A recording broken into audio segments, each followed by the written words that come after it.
and was handed a copy of his album when they arrived at the show. Every one of those albums counted toward his Billboard and SoundScan totals.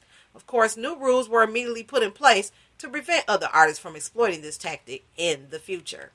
Undeterred, Prince kept the experimental distribution tactics around for his next album, Planet Earth, which he gave away for free in a London newspaper. Though maybe it's hard to blame the guy for trying, considering the label's reputation for 1. Inflating prices, then screwing the artists. If you remember the ancient era when buying CDs was the only way to get your favorite songs, you remember how overpriced they were? This isn't just opinion.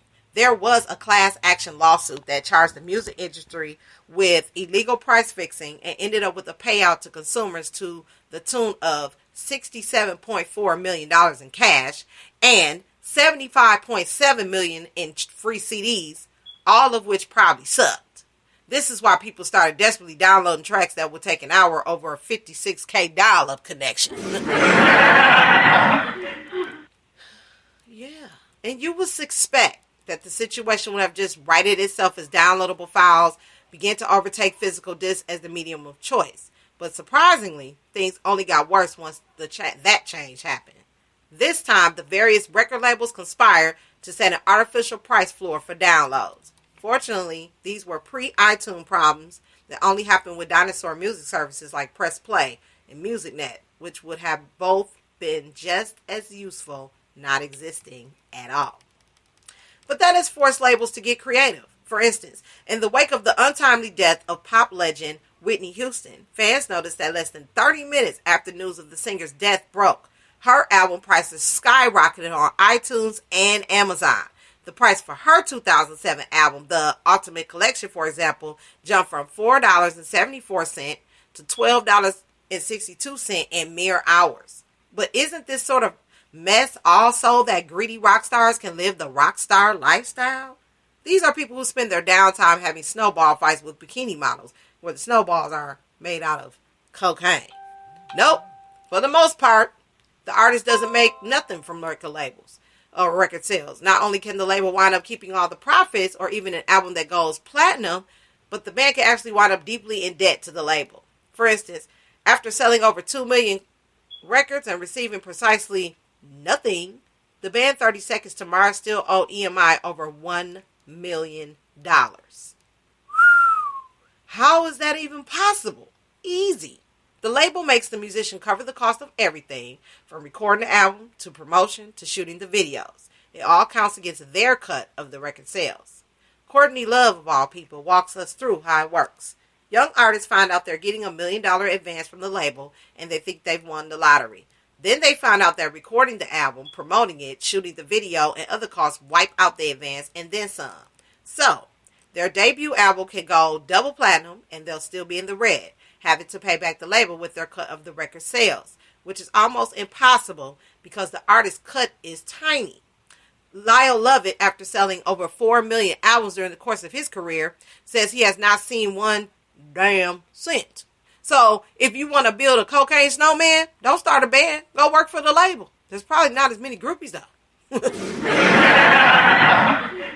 So, this was a good, some good tea on this article. Yeah, that point that she made, Courtney. Yeah, you can make all that stuff, but you really got to pay it back. So, it's like you took out a loan to get started, and you got to make the money to pay it back. I don't know if they want you to know or you just don't know, but this was pretty interesting. That's the kind of topics I want to get into, as far as the music thing is concerned.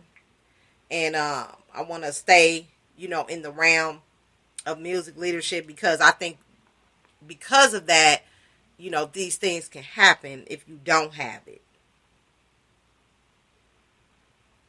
Excuse me 1 minute, y'all. Just gotta text Miss Jackie B back.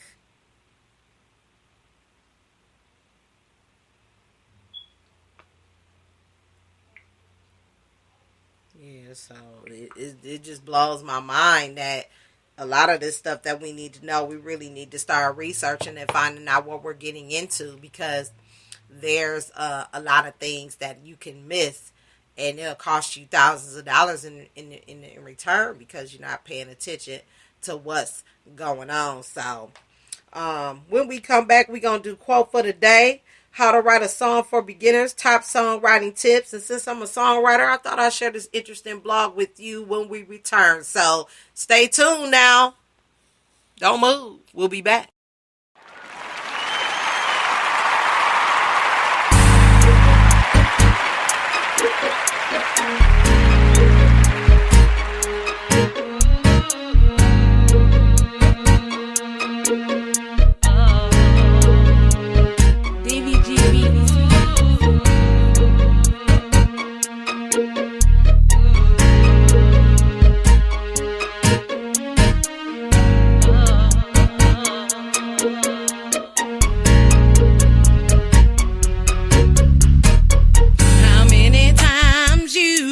Say you sorry before you change. How many times that I keep giving you chances? You never change or make a change. You say sorry so much now. I think that your sorries are jokes. How many times I gotta hear your sorry? How many times you gonna change? How many times? How many times I gotta hear your sorry? How many times you gonna change? How many times? How many times do I have to keep being mistreated by you? How many times must I put up with your shit? Be there for you when you be there for me. How many times you gonna change? How many times? How many times I gotta hear your sorry? You said that so many times, so many times I believed you. Now you getting on my nerves after so many times. You said that so many times, so many times I believed you. Now you getting on my nerves after so many times. How many times? How many times I gotta hear your sorry? How many times? How many times you gonna change? How many times? How many times? How many times I gotta hear your sorry? How many times? How many times you gonna change? How many times? How many times? How many times? How many times? How many times? How many times? How many times? How many times? How many times? How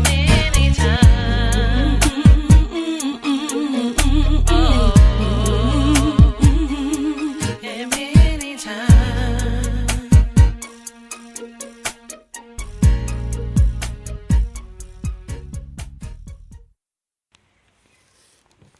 So, on that note, quote for the day.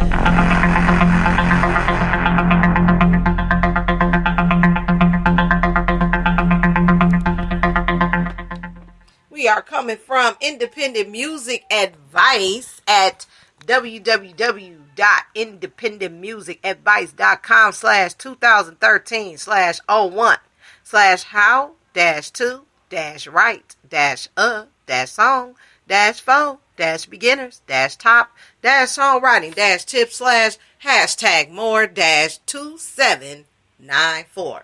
How to Write a Song for Beginners. Top Songwriting Tips by Sean Latang.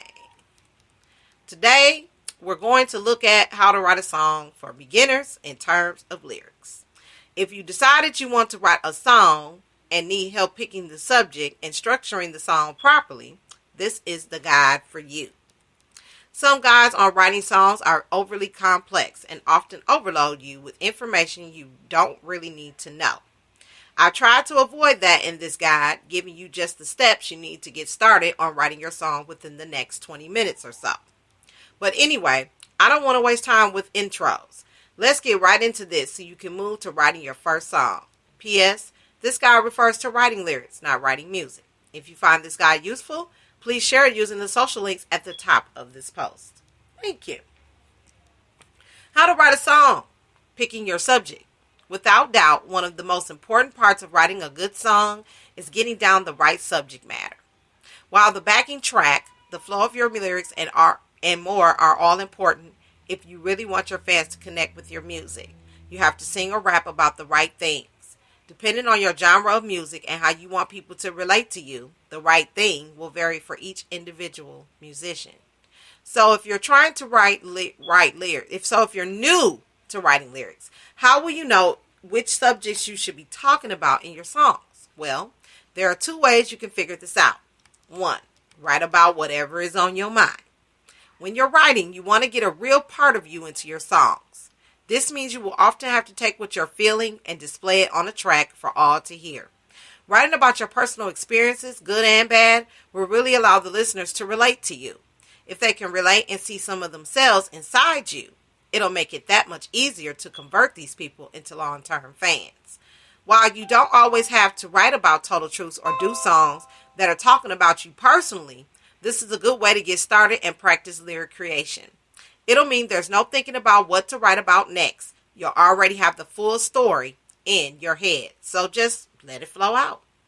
2, listen to similar songwriters and get ideas. If you're stuck for inspiration, hit up a TV channel or website that plays your genre of music.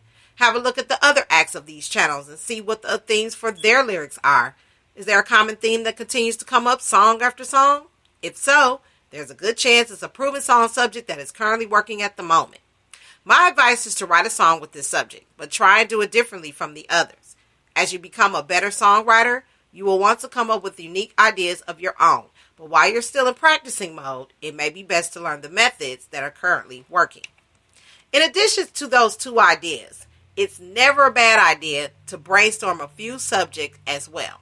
So once you practice writing to the above formed subjects, get as many weird and wonderful song ideas down on paper as you can. Ask yourself if you want to hear a song about each of these subjects and write to the ones you genuinely would.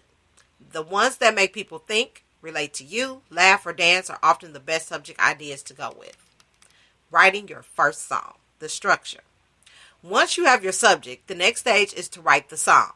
As I mentioned in my last guide, this can either be done to a backing track or written without and placed on a backing track at a later date. Either option works fine. But if you're a beginner songwriter, you may want to start out writing to a backing track. This will allow you to structure your lyrics in a way that fits an instrumental, as without this structure, it'll be hard to match your lyrics to a beat later on, which I disagree with because I did both. While the structure of a song can vary, it often looks something like this. Introduction.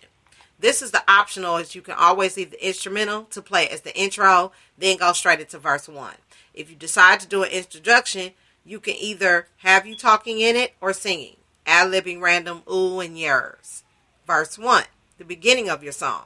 Here, you should introduce people to the song subject and talk about it in as much detail as you require.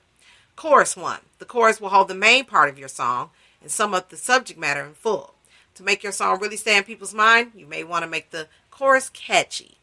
Verse 2, here, you should continue to build on the song's subject matter and go into the more detail about it. Chorus 2.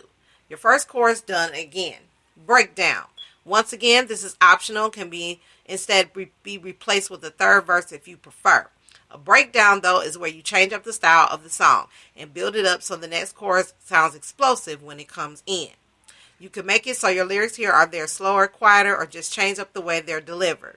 Making your backing track match this change will also add to the effect. Chorus 3 and 4. Finish your song with the chorus twice in a row. This firmly backs up the point